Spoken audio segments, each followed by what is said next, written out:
Il y a ce qu'on appelle le souffle saccadé. C'est ce qu'on fait tous généralement en self-défense, c'est-à-dire, c'est ça. Frappe, souffle. Enfin, quand je dis souffle, c'est expiration.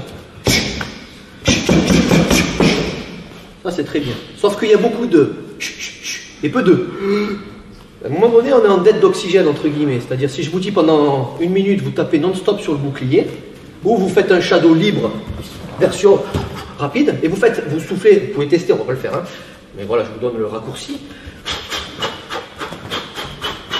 Plus vite, plus fort, on peut y arriver, mais il faut avoir une certaine habitude.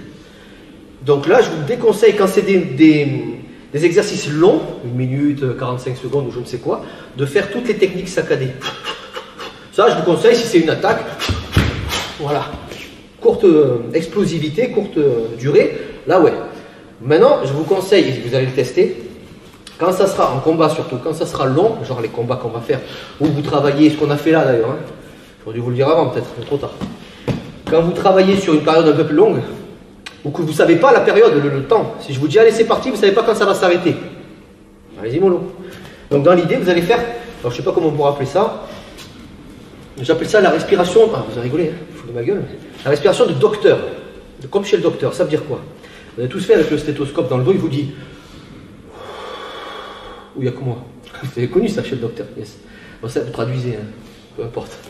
Mais dans l'idée c'est ça, donc il y a les respirations saccadées, et s'il y a plus d'expiration que d'inspiration, vous serez en dette d'oxygène, entre guillemets, du coup pour rattraper le truc, mais ça c'est quand tout va bien en plus, c'est quand le mec ne bouge pas, si en même temps vous êtes en train de faire, et il vous met un coup ici, vous allez vous dire, oula, je suis un peu perturbé. Donc, au niveau du souffle, ce qu'il faut essayer de faire quand c'est long, c'est vraiment ouvrir, je vais schématiser, mais vous ouvrez en grand la bouche.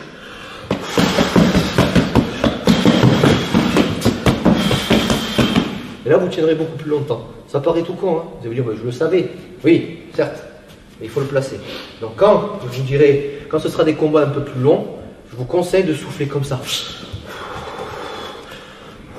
Et de garder le rythme. Et non pas de...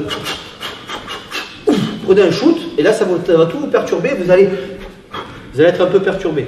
On peut faire que du saccadé, hein, c'est à vous de voir, mais je vous conseille de jongler avec les deux. Si tu souhaites aller encore plus loin, à savoir décupler tes connaissances en self-défense, devenir confiant et efficace en situation réelle, mais ce que je t'invite à faire, c'est à cliquer juste ici.